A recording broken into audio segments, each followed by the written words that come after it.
What's up guys, I'm Mike Knowles, and today we're going to be breaking down all the information we have coming out of Nintendo's announcement of the Nintendo Switch, from what we have confirmed to the things we're still left wondering about. So, let's get right on into it.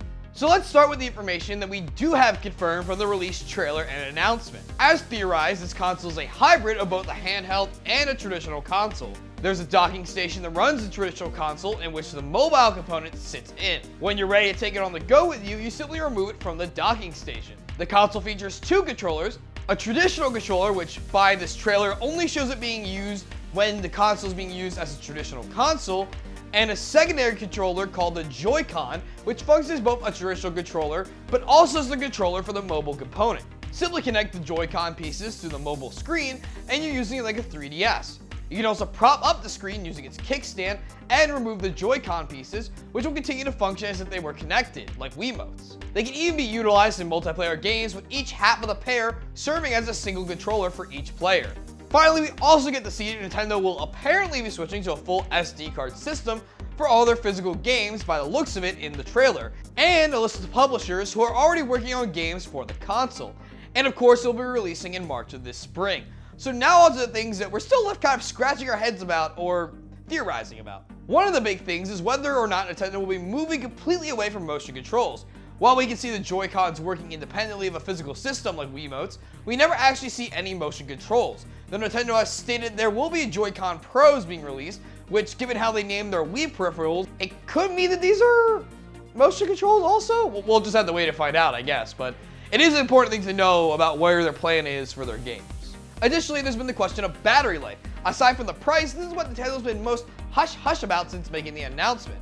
And considering, the trailer shows a guy going on a plane, playing it through his flight, and still playing in the cab, and them trying to really push that, hey, this is both something for your house and on the go, the battery life is really going to be one of the things with the price that makes or breaks a lot of people's decisions, at least in my opinion. Another subject of discussion is the games shown in the trailer.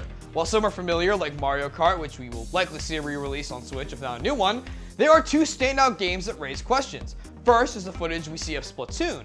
From the looks of things, we see characters that are far more customized than Splatoon we're used to playing. And we see the game being used for an esports match, which would likely be played on a local player base, which currently only exists as a 1v1 mode in the current iteration of Splatoon. So, with all new game content for the game being Decease this summer, it could mean that we're either getting some kind of re-release with new content, or the sequel to this beloved game might be coming out on the Switch. But of course, like everything else, we're just gonna have to wait and see. On the other hand, we have what appears to be Skyrim.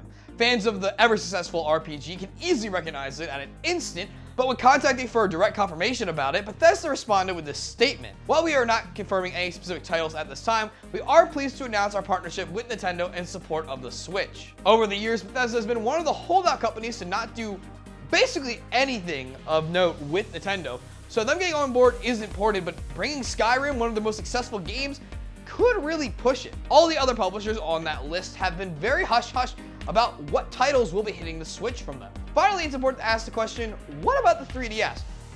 Is the Nintendo Switch trying to push out the entire mobile division and have all the games consolidated onto this one console?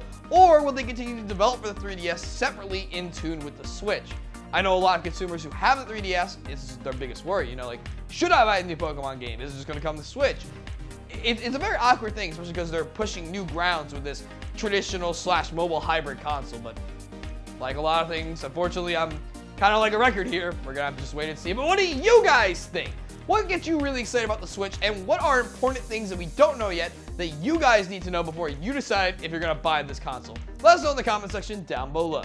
As always, guys, subscribe for more great daily content or check out another video, and we'll see you guys later. We also get confirmation that trains will be returning to Red Dead Redemption. So not only can we hopefully tie people on a track and get that sweet achievement, but with any luck, within 3 years of the game's release, we'll get Red Dead Online Train Heist. Get it? You know the joke. We also get to see lots of really cool buffalo renders, buffalo, whatever the plural of buffalo is. And a lot of the creatures and animals populating this world just look really, really nice. Again, pre-rendered footage, but looks good. Then about